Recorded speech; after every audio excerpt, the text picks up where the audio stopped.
इंद्र शत्रुत्वस्य च विधेयत्वात्, क्योंकि विधेयता किसकी है? इंद्र शत्रुत्व की। कह रहे हैं कि इंद्र शत्रु वर्धस्व, तब ऐसा तो हो सकता था यदि संबोधन विभक्ति कर देते ना, तब तो युद्धस्व जुड़ जाता। जैसे हे राजन युद्धस्व, वो तो ठीक है ना वाक्य, हे राजन युद्धस्व, तो अपने आप ही त्वम अध्याहृत हो जाएगा और वाक्य में गलती नहीं है। यदि ऐसे ही बोलते हे इंद्र शत्रो वर्धस्व, तब तो ठीक रहता, लेकिन आप उधर से तो प्रथमा विभक्ति का प्रयोग कर रहे हैं जो कि प्रथम पुरुष के साथ प्रयुक्त होनी चाहिए, और इधर से आप क्रिया देखें तो प्रथम पुरुष वाली क्रिया प्रयोग नहीं कर रहे, मध्यम पुरुष वाली क्रिया प्रयोग कर रहे हैं, तो ये वाक्य तो ठीक है ही नहीं। ये दोष दिखा सकता है ना कोई कि या तो इंद्र शत्रो वर्धस्व ऐसा बोलते तब ठीक था, लेकिन ये इंद्र शत्रु वर्धस्व तो ठीक नहीं हुआ। तो उसी का उत्तर प्रदीप दिखा रहे हैं कि ये किस प्रकार का प्रयोग है। इंद्र शत्रुत्वस्य च विधेयत्वात्, कह रहे हैं कि यहाँ इंद्र शत्रुत्व ये विधेय है, इसलिए संबोधन विभक्तेर अनुवाद्य विषयत्वात्, संबोधन विभक्ति यहाँ पे अनुवाद्य है, माने पहले तो इंद्र शत्रुत्व उसमें आ जाए ना, वो इंद्र का शातयिता बन जाए। कहना तो यही चाहते थे, उल्टा अर्थ हो गया वो एक अलग बात है। इंद्र है शातयिता जिसका ऐसा हो गया स्वर के अपराध के कारण से, वो एक अलग बात है। लेकिन कहना क्या अर्थ चाहता था वृत्र, कि इंद्र का शातयिता बने, ठीक है, इंद्र का शातयिता बनूं मैं, जो भी, ये अर्थ कहना चाहता था। कि इन विधेयता किस अर्थ की थी? इंद्र के शत्रुत्व की विधेयता थी, ठीक है, इंद्र के शत्रुत्व की विधेयता थी, इसलिए फिर उसका अनुवाद आगे किया जाता संबोधन विभक्ति से। जैसे राजा भव, तो यहाँ पे तो नृपत्व ही विधेय है ना, और फिर हम आगे कह रहे हैं युद्धस्व, तो उसमें हे राजन तुम युद्धस्व, तो हे राजन ये अनुवाद्य रूप में आएगा, विधेय रूप में नहीं आ रहा।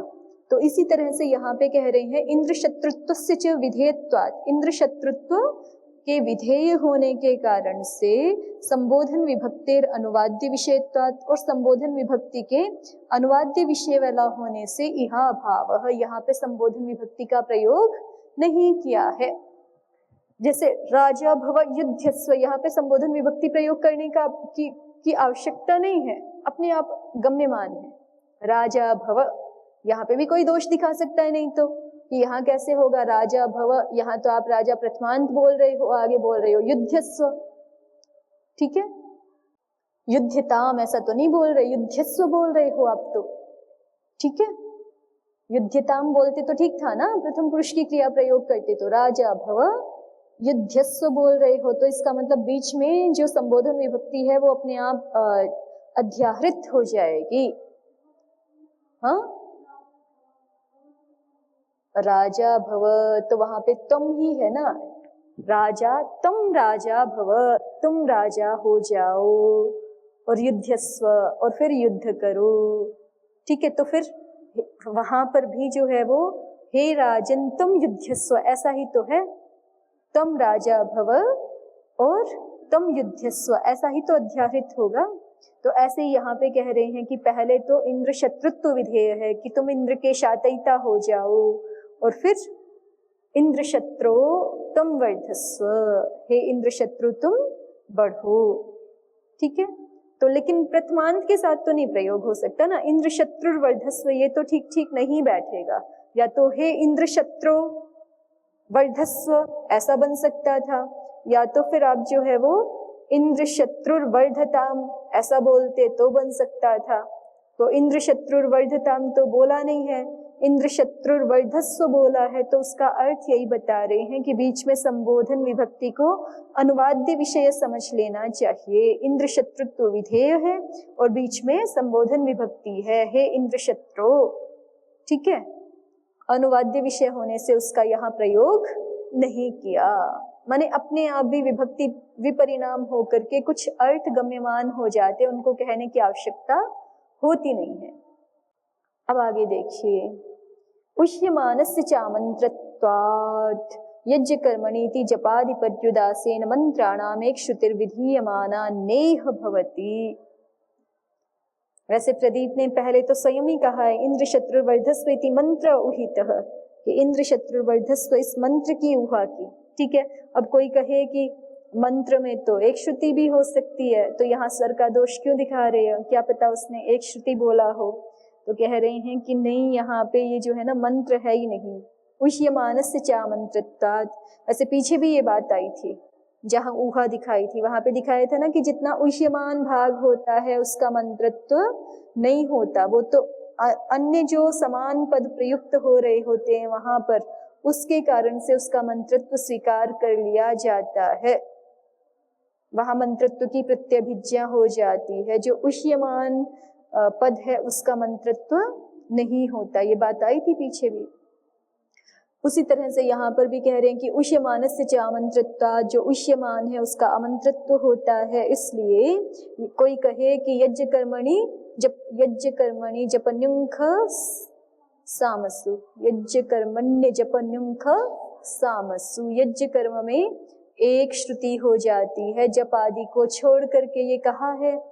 तो जपादि पर्युदासेन मंत्राणाम एक श्रुतिर्विधीयमाना नेह भवति, जपादि के पर्युदास से माने जपादि को छुड़वा के जो अन्य मंत्रों के जपादि में जो प्रयोग नहीं किए जा रहे हैं, ऐसे मंत्रों की जो एक श्रुति विधीयमान है वो यहाँ नहीं होगी। यहाँ तो सस्वर ही प्रयोग होगा क्योंकि ये मंत्र है नहीं। उष्यमानस्य अमंत्रत्वात्, उष्यमान वाक्य के या शब्द के अमंत्र होने से। आप बताएं क्या समझ में आया, फिर हम आगे बढ़ेंगे। उद्योत इंद्र शत्रुर्वर्धस्व, इसमें क्या समस्या हो गई? आप लोग कह रहे थे ना समझ आ गया, बताओ देवस्मृति जी बताओ। यहाँ पर कि इंद्र शब्द जो है वो प्रथमांत शब्द है, तो इंद्र, जोर से बोलो थोड़ा सा। इंद्र शब्द जो है वो प्रथमांत है, तो यहाँ पे वर्धस्व क्यों कह दिया गया? ये वाली बात नहीं पूछ रही, पहले इसमें दोष इंद्र शत्रु जो वृत्र है वो कैसे मारा गया स्वर के अपराध से, वो पूछ रही हूँ। जो मुख्य इस यहाँ पे देखो दुष्टः शब्द प्रयोजन दिया है ना, मुख्य प्रयोजन, वो तो हमने अवान्तर बात कर ली, व्याख्याकार ने अवान्तर बात कर ली कि ये वाक्य तो इंद्र शत्रुर्वर्धस्व, ये तो वाक्य ही जो है ये वाक्य भाष्य में तो आया ही नहीं है, व्याख्याकारों ने ही तो दिखाया है कि इस प्रकार का मंत्र उहित किया, और इंद्र शत्रुर्वर्धस्व इसमें दोष है। ठीक है, इंद्र शत्रुर्वर्धस्व नहीं बनना चाहिए। इंद्र शत्रु ये प्रथम पुरुष का प्रयोग है तो क्रिया भी तदानुसार होनी चाहिए, ये एक अलग बात है। लेकिन भाष्य का मुख्य विषय ये नहीं है ना, भाष्य का मुख्य विषय तो क्या है? दुष्टः शब्दः स्वरतो वर्णतो वा मिथ्या प्रयुक्तो न तमर्थमाह स वाग्वज्रो यजमानम हिनस्ति यथेन्द्र शत्रु स्वरतो अपराधा। जैसे इंद्र शत्रु स्वर के अपराध से मारा गया क्योंकि उसने दुष्ट शब्द प्रयोग किया था वर्ण या स्वर की दृष्टि से, तो वो उसके लिए वाग्वज्र बन गया। तो उसने क्या दूषित शब्द प्रयोग किया था और क्यों उसका जो है वो, क्यों उसकी पराजय हो गई, क्यों वो मारा गया, वो बताइए। यहाँ पर वृत्र ने इंद्र की शायतयिता बढ़े, यहाँ पर समासस्य से अंतोदात्त होना था। कहाँ पर? इंद्र शायतयिता में, इंद्र की शायतयिता बढ़ने। अच्छा, कल पढ़ के आना फिर बोलना। चलिए आगे बढ़िए। अभी उद्योतकार भी दोहराएंगे ही, फिर एक बार से आवृत्ति होगी। असर्वनामत्वात् तसो अप्राप्तेराः स्वरेणैति, असर्वनामत्वात् तसो अप्राप्तेराः, कि ये जो शब्द है ना हमारा स्वरतः वर्णतः, ये जो स्वर शब्द है या वर्ण शब्द है ये सर्वनाम शब्द तो है नहीं, तो सर्वनाम होने से इससे तस तो प्राप्त है नहीं। कौन से वाला तस?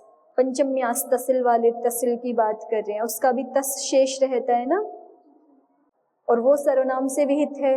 किम, सूत्र बोलो पूरा। प्रकृति के रूप में वहां पर क्या क्या चल रहा है? 5-3 में प्रकृति के रूप में सर्वनाम शब्द भी पढ़े हुए हैं ना। किम सर्वनाम बहुभ्यो द्वयादिभ्यः, किम शब्द से, सर्वनाम शब्द से और बहु शब्द से आगे कहे जाने वाले प्रत्यय जानने चाहिए। अद्वयादिभ्यः, उसमें से अद्वयादि गण पठित शब्दों को छोड़ देना है।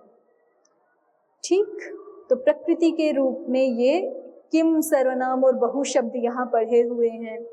तो पंचम्यास तसिल से यदि हम तसिल प्रत्यय करना चाहें, और आगे तसेश्च सूत्र भी है कि प्रतियोगे पंचम्यास तसी ही सूत्र से अपादाने चाहिए रूहो, दो सूत्र हैं वहां तसी प्रत्यय का विधान करने वाले। उस तसी के स्थान में भी यदि वो तसी किम सर्वनाम और बहु से उत्तर है तो उसको भी तसिल आदेश ही हो जाता है। ठीक है, दो सूत्र हैं आपके अष्टध्यायी लेके आया कीजिए, पंचम्यास तसिल और तसेश्च।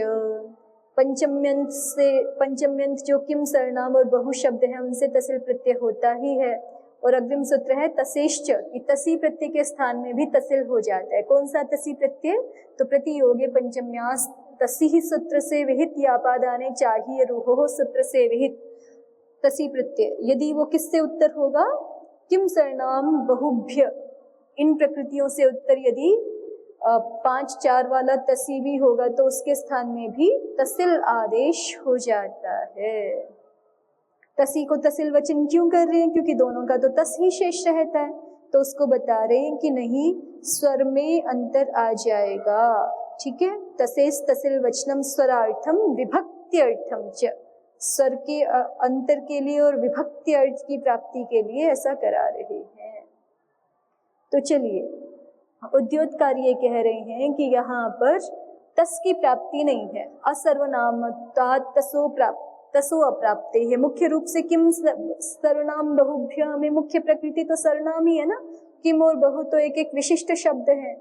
तो यहाँ पर तस की प्राप्ति सर्वनाम से कही है, तसिल प्रत्यय की प्राप्ति, और ये तो सर्वनाम है नहीं, स्वर शब्द या वर्ण शब्द, इनकी तो सर्वनाम संज्ञा नहीं है ना, तो इसलिए इनसे तसिल प्राप्त नहीं है। पंचम्यास तसिल वाला तसिल इनसे प्राप्त है नहीं, तो उसका उत्तर दे रहे हैं स्वरेण स्वरतः आद्यादित्वा तस, कि हमने यहाँ पर जो है वो स्वरेण इस अर्थ में स्वरतः शब्द बनाया है, तसिल प्रत्यय किया, तसी प्रत्यय किया है, और ये आद्यादि गण पठित होने से हुआ है। ठीक है, तसी प्रकरणे आद्यादिभ्य उपसंख्यानम इस वार्तिक से किया है। आगे तमित्यस्य यत् शब्दापेक्षित्वादाह यदर्थेति। अब देखिए, जो हमारा श्लोक है भाष्य में, दुष्टः शब्दः स्वरतो वर्णतो वा मिथ्या प्रयुक्तो न तमर्थमाह, ऐसे कह दिया सीधे तत् शब्द का प्रयोग। ठीक है, उस अर्थ को नहीं कहता। तत् के प्रयोग के लिए पहले यत् का भी तो प्रयोग करना चाहिए ना, तभी तो तत् का प्रयोग सार्थक होता है, पता चलता है कि तत् से किसको इंगित करना चाहते हैं। तो उसी को कोई दोष दे कि जो है आपने पहले यत् से क्या निर्दिष्ट है ये तो बताया ही नहीं, यत् के द्वारा क्या निर्दिष्ट है सीधे बोल दिया।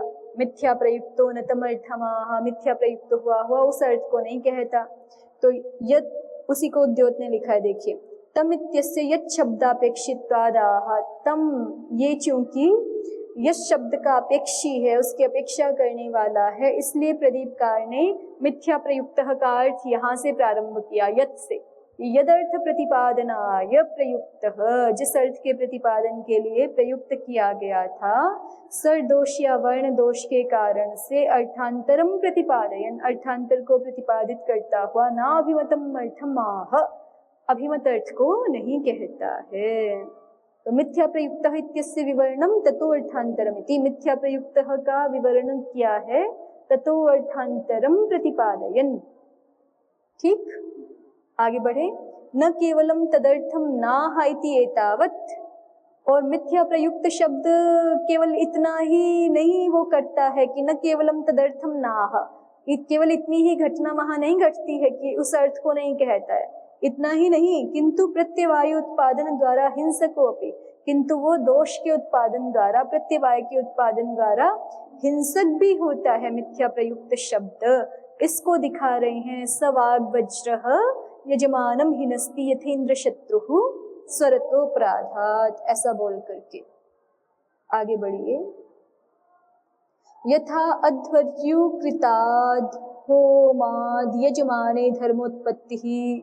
जैसे अध्वर्यु जो कि यजमान निश्चित करता है, यजमान वर्ण करता है ना अध्वर्यु आदियों का, ऋत्विकों का, तो अध्वर्यु कृताद होमाद यजमाने धर्मोत्पत्ति ही, अध्वर्यु के द्वारा किए गए होम से यजमान में धर्म विशेष की उत्पत्ति हो जाती है।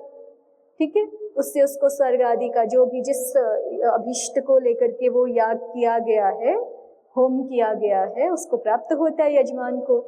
अध्वर्यु को थोड़े प्राप्त होता है, ऋत्विजों को तो केवल दक्षिणा मिलती है ना।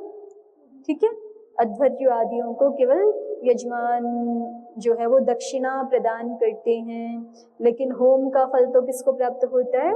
यजमान को प्राप्त होता है। तो अध्वर्यु कृताद होमाद यजमाने धर्मोत्पत्ति ही, जैसे अध्वर्यु के द्वारा किए गए होम से यजमान में धर्म की उत्पत्ति हो जाती है। एवं तत्कृताप शब्द प्रयोगात् तस्मिन् प्रत्यवाय इत्याशयः, ऐसे ही तत्कृताप शब्द प्रयोगात्, उस अध्वर्यु के द्वारा किए गए अपशब्द प्रयोग से यजमान में प्रत्यवाय भी उत्पन्न हो जाता है। ठीक है, तत्र दृष्टान्तमाह, उसी में दृष्टांत दे रहे हैं। यथेति, जैसे वृत्रेण इति हेतु तृतीया फलम अपीह हेतु। ये कह रहे हैं कि वृत्रेण आरब्ध, इसमें ऐसे हमें लग सकता है कि वृत्र के द्वारा आरब्ध किया गया, पर वृत्र के द्वारा आरब्ध नहीं किया गया था वास्तव में। वैसे तो सीधे सीधे वृत्रेण आरब्ध ऐसे जुड़ सकता है ना, लेकिन कथा के अनुसार ये प्रारंभ किया है त्वष्टा ने, वृत्र के हेतु से। ठीक है, वृत्त जैसे अध्वर्यु यजमान के लिए होम प्रारंभ करता है ना, वैसे ही ये त्वष्टा ने याग किया है, लेकिन किसकी विजय के लिए किया है? वृत्र की विजय के लिए, इंद्र के नाश के लिए किया है। ठीक है, तो इसलिए वृत्र का कर्तृत्व नहीं है, इसलिए वृत्र में ये कर्ता में तृतीया नहीं दिखा रहे। वृत्रेण इति हेतु तृतीया लिखा है ना। अब 1 नंबर टिप्पणी पे पहली पंक्ति देख लीजिए, खैर एक ही पंक्ति है।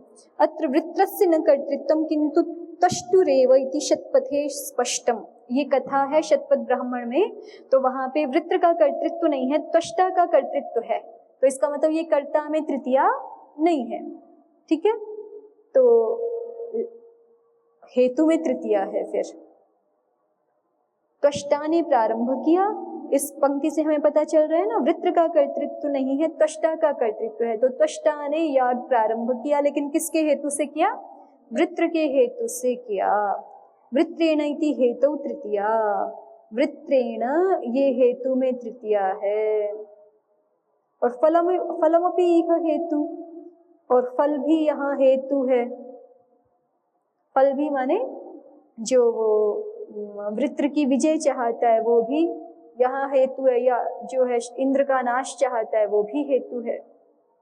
वृत्रेण, वृत्र के हेतु से किया माने वृत्र की विजय के हेतु से किया, ऐसा समझ लीजिए। ठीक है, या वृत्र के शत्रु के नाश के हेतु से किया, किसी भी तरह से बोल सकते हैं। वृत्र की विजय के हेतु से किया, या वृत्र के शत्रु जो वृत्र का शत्रु जो इंद्र है उसके नाश के हेतु से किया। आगे देखिए, मंत्र इति न चोहितस्य कथम मंत्रत्वम् इति वाच्यम, मंत्र शब्दस्य बोधक परत्वात् अतएव मंत्रोहीनः स्वरतः इति प्रसिद्धमपि शिक्षा पाठं विहाय भाष्ये दुष्टः शब्दः इति पठितम्। तत्रत्य मंत्र शब्दस्य शब्द मात्र परता इति सूचयितुम्। अब यहाँ पर उद्योत एक मत दिखा रहे हैं कि ऊहितस्य कथम मंत्रत्वम् इति न वाच्यम्, ऊहित का मंत्रत्व कैसे हो जाएगा ये मत कहना। ठीक है, क्योंकि ये वाक्य इंद्र शत्रुर्वर्धस्व ये ऊहित है ना, और प्रदीप ने लिखा भी है इंद्र शत्रुर्वर्धस्व इति मंत्र ऊहितः। खैर उन्होंने तो आगे ये कह दिया है कि उह्यमान अमंत्र होता है, इसलिए यहाँ पर एक श्रुति नहीं होती। ये बात प्रदीप ने खुद ही कहा है ना, लेकिन उद्योतकार एक अन्य ढंग से इस पे विचार कर रहे हैं कि ये बात मत कहना कि ऊहित का मंत्रत्व कैसे हो जाएगा, ये दोष मत देना। ऊहितस्य कथम मंत्रत्वम् इति न वाच्यम, ऊहित का मंत्रत्व कैसे होता है ये, हाँ, इति न वाच्यम, ऐसा नहीं कहना चाहिए। क्यों? मंत्र शब्द से बोधक परत्वात्, कह रहे हैं कि मंत्र शब्द यहाँ पे बोधक परक है। मंत्र माने बोधक, बोध कराने वाला, उसी को मंत्र कह रहे हैं यहाँ पे। अतएव, इसीलिए ही, क्योंकि मंत्र शब्द यहाँ पे उस रूढ़ अर्थ में नहीं है कि जो संहिता में प्रयुक्त मंत्र या ब्राह्मण ग्रंथों में क्रिया निष्पादन के लिए प्रयुक्त मंत्र, वो तो रूढ़ अर्थ हो गया मंत्र शब्द का, वो अर्थ यहाँ पे नहीं ले रहे हैं। मंत्र शब्द का यौगिक अर्थ ले लिया। मंत्र माने बोधक, किसी अर्थ का जो बोधक है उसको मंत्र कह दिया। अतएव, और अपने इस तथ्य में उन्होंने, उद्योतकार ने एक बात कही ना कि मंत्र शब्द यहाँ बोधक परक है, तो इसमें कोई हेतु प्रस्तुत करना पड़ेगा, केवल उनके कहने से तो नहीं होता। तो वो हेतु दिखा रहे हैं कि अतएव मंत्रोहीनः स्वरतः इति प्रसिद्धमपि शिक्षा पाठम विहाय। कह रहे हैं कि ये जो श्लोक है ना, वो शिक्षा में आया हुआ है और वहां पे पाठ जो है क्या प्रसिद्ध है? मंत्रः शब्दः वर्ण स्वरतो वर्णतो वा मिथ्या प्रयुक्तो न तमर्थमाह, ऐसा पाठ है वहां पे। दुष्टः शब्दः की जगह क्या है? मंत्रोहीनः स्वरतो वर्णतो वा, ऐसा शिक्षा ग्रंथों में पाठ है। तो उस प्रसिद्ध शिक्षा पाठ को भी छोड़ करके भाष्य में जो दुष्टः शब्द ये पढ़ा गया है, तो वो यही दिखाने के लिए पढ़ा गया है कि तत्रत्य मंत्र शब्द से शब्द मात्र परता, कि जो शिक्षा पाठ में मंत्रोहीनः स्वरतः वर्णतः वा ऐसा पाठ भी है जहाँ कहीं वहाँ मंत्र शब्द किस अर्थ को कह रहा है? केवल शब्द मात्र अर्थ को ही कह रहा है, बोधक वाचक मात्र अर्थ को ही कह रहा है। मंत्र माने यहाँ पे रूढ़ मंत्र वाला अर्थ लेना नहीं है। ठीक है?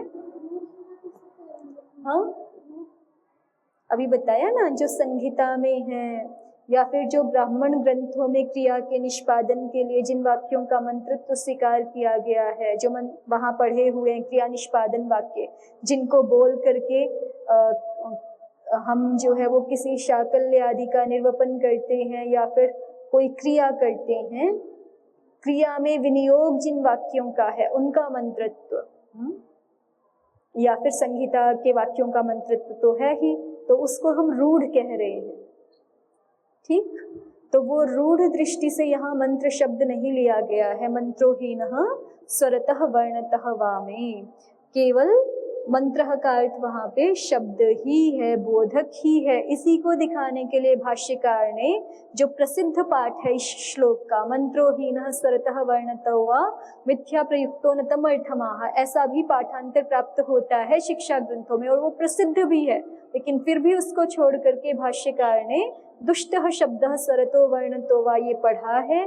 तो उद्योतकार कह रहे हैं कि वो यही दिखाने के लिए पढ़ा है कि यहाँ पर मंत्र शब्दस्य शब्द मात्र परता इति सूचयितुम, यहाँ पे मंत्र शब्द केवल शब्द मात्र परक ही है, रूढ़ मंत्र का ग्रहण यहाँ पे नहीं होना है। ठीक है? तो ये दोष तो आएगा नहीं कि ये मंत्र नहीं है। इंद्र शत्रुर्वर्धस्व ये मंत्र हो चाहे ना हो, दुष्ट शब्द तो हो गया ना। ठीक है, चलिए आगे देखिए। शत्रु शब्दस्य अमित्र पर्यायत्वे बहुव्रीहि तत्पुरुषयोर अविशेषोताः। शत्रु शब्द को यदि हम रूढ़ी शब्द मान लें तो फिर वो अमित्र का पर्याय है। वैरी इस अर्थ को कहेगा, अमित्र इस अर्थ को कहेगा, है ना। तो शत्रु शब्द यदि अमित्र का पर्याय मान लें तो बहुव्रीहि और तत्पुरुष के अर्थ में कोई विशेष नहीं है, कोई अर्थ भेद नहीं होगा। अर्थ बोल करके देखिए, एक षष्ठी समास, एक बहुव्रीहि समास, और शत्रु का अर्थ कीजिए अमित्र। षष्ठी समास करेंगे तो इंद्रस्य अमित्रः वर्धताम, इंद्र का अमित्र जो है वो बढ़ जाए, माने इंद्र का शत्रु बढ़ जाए, वही अर्थ है। इंद्र का शत्रु कौन है? वृत्र है, वो बढ़ जाए। और इंद्र है शत्रु जिसका, या इंद्र है अमित्र जिसका, वो बढ़ जाए। तो इंद्र है अमित्र जिसका, वो कौन? वृत्र, वो बढ़ जाए। तो यदि शत्रु शब्द को हम रूढ़ अर्थ में लेंगे, अमित्र अर्थ का पर्यायवाची शब्द मानेंगे या वैरी अर्थ का पर्यायवाची शब्द मानेंगे, तब तो चाहे हम तत्पुरुष करें चाहे बहुव्रीहि करें कोई फर्क नहीं पड़ना। तो चाहे तत्पुरुष का स्वर बोल दे कष्टा और चाहे बहुव्रीहि का स्वर बोल दे, कोई फर्क नहीं पड़ेगा ना, यदि शत्रु शब्द को रूढ़ी शब्द लिया है, यदि शत्रु शब्द को अमित्र पर्याय शब्द लिया है। ठीक है, तो इसलिए कहते हैं शत्रु शब्द से अमित्र पर्यायत्वे बहुव्रीहि तत्पुरुषयोर अविशेषो अतः, इसलिए दूसरा पक्ष दिखा रहे हैं तत्र इंद्रस्य इति, तत्र इंद्रामित्रत्वे सिद्धे सति। तो इंद्र का अमित्रत्व तो जो है वो वृत्र में सिद्ध ही है, इसलिए इंद्र से शत्रुर्भव इत्यार्थे प्रतिपाद्यन्तोदात्ते प्रयुक्तव्ये, ये कहा है आद्युदात्तः प्रयुक्तः। तो शत्रु शब्द, लेकिन गलती क्या हो गई है त्वष्टा से, उन्होंने शत्रु शब्द कैसा ले लिया है, कैसा ले लिया है, हाँ यौगिक शब्द ले लिया है, क्रिया अर्थ को कहने वाला शब्द ले लिया है। वो देखिए आगे दिखा रहे हैं, शदेर न्यंताद औणादिकः कृन्, शद धातु न्यंतली शादी हो गई, ठीक है, शदरी धातु का शद ही बचता है ना, शदरी धातु का शद ही बचेगा, उसको निच प्रत्यय करेंगे तो फिर शादी बन जाएगा, उससे औणादिक कृन प्रत्यय किया है, औणादिक कृन, तो निच का तो लोप हो जाएगा, नेरनिटी क्या बचा, शत्रुन, शत्रु, ठीक है।